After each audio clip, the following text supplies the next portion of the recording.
Hi, this is Zoe from The Whisper Tree, and in today's video, I'm going to be talking about how to deal with negative thought projection and energy plays, how to speak our truth more easily, and how to break down illusion. So I'll explain all of those three things, giving you examples and how to deal with them all, so you'll know exactly where I'm coming from. So dealing with negative thought projection and energy plays it really is a true master in itself in the moment, not an easy thing to do. And I think a lot of us understand that our thoughts and our feelings and our emotions, our intent, all have an energy that impacts on others. So others will feel that energy, and it impacts on our own bodies as well. We're all connected through the energy, through the divine matrix, the earth's force field, call it what you will. We're all connected via that. So I'm going to talk to you a little bit about what I mean by negative thought projection and power plays. If I take negative thought projection first of all, this is when somebody will have a negative thought about you, or will be saying something not very nice about you. You're probably not necessarily there to hear it, or they will have some sort of anger towards you, negative feelings towards you that they're projecting towards you because you're the one that they're thinking about, right? And as I said, you don't necessarily have to be there to feel it, but you will pick up on it, especially if you're sensitive or a little bit vulnerable to it. You will feel it. You might not necessarily know what it is, but you will definitely feel that. And sometimes you'll feel it as a kind of unexplained heaviness, when you're feeling a bit dense all of a sudden, or you're feeling a bit anxious. Sometimes you can walk into a room and you're feeling fine, and then all of a sudden it kind of hits you, this feeling of density, like a sack of potatoes, and then this anxiousness can come about, or and you're just picking up on the energy, the negative energy that's in the air or that's being projected towards you. And that's what I mean by negative thought projection. And also power plays. Power plays are when you're it's that kind of feeling of battling and wanting to have the last word, and feeling that you're absolutely right and they're wrong, and you're not listening, and it ends up in an argument or a can do. So this is what I mean by power play as well. So those two things, and we're going to look at how to deal with that in the moment, because as I said, it can be a true mastery to do that. It's not an easy thing to do, and it's also being clear in the moment that it's not our stuff, that maybe there is a bit of thought projection against us, or that we're picking up on negative feelings within the environment where we're at. So being clear about that and understand that and seeing it for what it is, and also not letting those denser emotions, that negativity impact us, because that's not good either, because it will impact us. And it just kind of brings us down, lowers our vibration. So we need to be very aware of that. So how do we deal with those things in the moment? As I said, we all kind of experience this, whether it's on a daily basis or regularly. So it's how to deal with that in the moment. And as I said, it's being clear that it's not your stuff, it's someone else's stuff. And I know it's difficult. So this is why we have to be super aware. We have to be really, really aware of how we're feeling and thinking at any given moment, so that when we suddenly do feel something, we think, oh, okay, I'm just picking up on something. That's okay.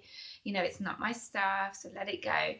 And, but also we can get, as I said, we can get very impacted by it. And it's how to, detach from that. It's learning to detach from it.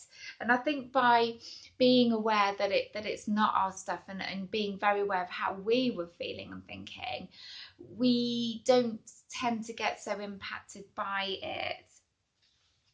So I think also bringing in a high vibrational feeling of love around that situation will really help as well to detach, and it just creates that space between us, and what I like to call a higher or spirit self, and our emotions and our feelings. It just creates that little space, and by creating that little space and bringing those feelings of of love. You know, it's much higher vibration, isn't it? It's a lovely feeling to feel. So you bring those feelings more into your heart, and you love that situation. You bring, although you don't, you're not enjoying it, you bring that feeling of love into yourself for that situation or that person. That really, again, helps to create that space and between you and those feelings, and it helps you to detach more, and it brings in that kind of momentum of being able to detach and bring in compassion and love and understanding for that person, so that you're detaching from it. So whether it's a negative thought projection or whether it's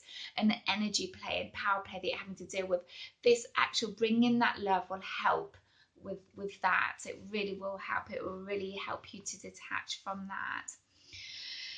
You know, and it will raise our vibration, what I like to call raising our vibrations, so that we're not being dragged down. You know, sometimes we get that feeling that we're dragged down, and you know, things make us feel a bit dense and heavy, and but by bringing in that love and detaching from that situation, it raises our frequency, raises our vibration.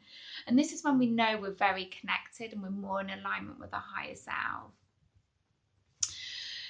The next aspect I wanted to talk to you about, more of a kind of a spiritual aspect, I suppose, is speaking our truth and the importance of speaking our truth. And I do feel that it is important to do that. You know, I think sometimes we find it difficult because we feel that we may upset the person. You know, we're contradicting them and we're going against what they think, but I do feel that it is important to do that in certain situations. You know, and whatever that situation, whatever that circumstance is, it is important to be true to yourself as well, and to have that strength to do that.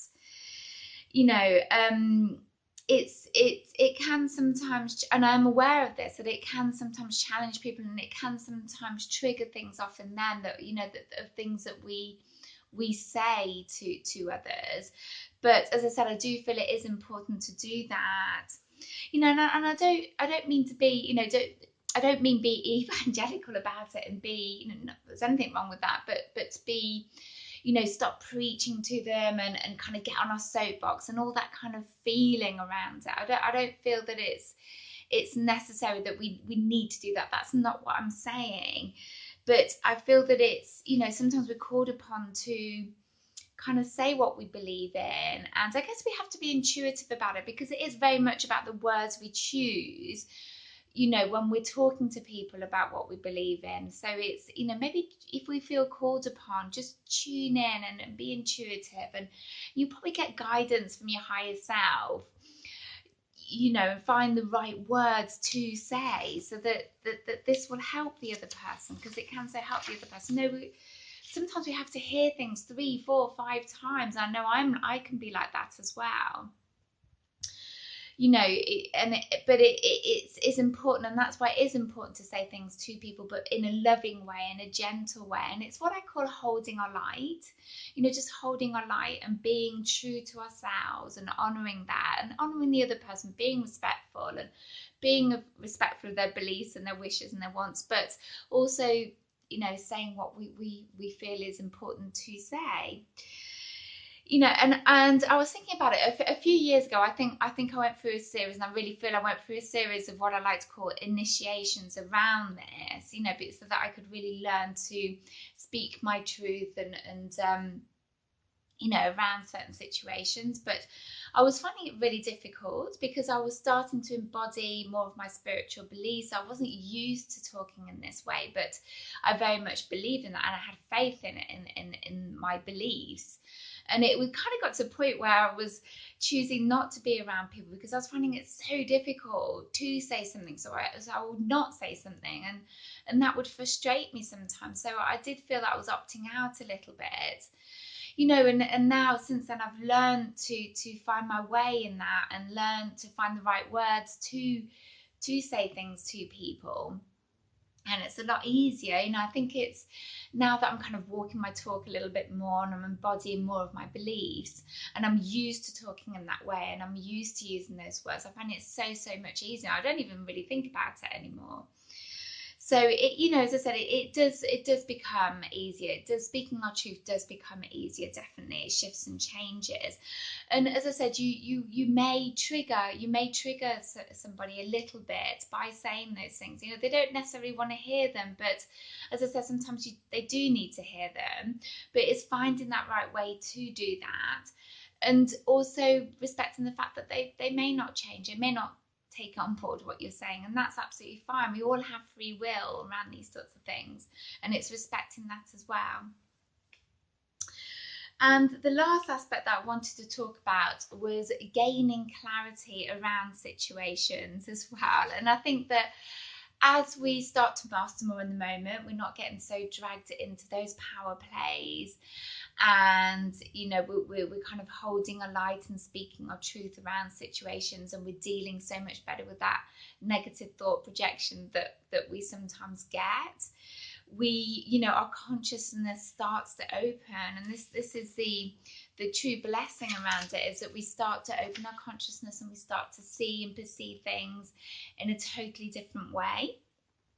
And we're basically starting to break down illusion, what I like to call illusion, because I think that we all do this. We all build up these self-defense mechanisms, and this creates this illusion around our lives. You know, it's things like, say, if you were stuck in a job and you really didn't like your job, and you wanted to change your job, but you were too fearful to do anything about it. So it's like you're kind of kidding yourself. You give yourself a series of reasons, make up these reasons, so you don't have to kind of take that leap of faith, and you know, you're stuck in your job, and because of that, as a result, and this is because you've built up these self-defense mechanisms, and you're in this state of illusion around it, around your situation. Or you could be someone that blames other people a little bit, and you know, it's that kind of victim mentality, you know, and because you're blaming someone else, you don't need to do anything about it. You know, you don't need to look at what you're doing and your part in things. So again, it's kind of creating these self-defense mechanisms, which creates this whole illusion around things, you know. And it's hard, because we do have to break those down sometimes. You know, we're sometimes really confronted with our truth, and it's very difficult for us. But this is what I mean by breaking down illusions, so we see things with more clarity. But sometimes, as I said, we are faced with that. We are faced with this truth, and it's hard for us. And you know, breaking down those self-defense mechanisms can be really tricky, but very, very necessary. So if you've enjoyed this video, and I hope that you have, please don't forget to share, like, or comment, because it always helps me to reach those people that need to hear this message. Thank you very, very much.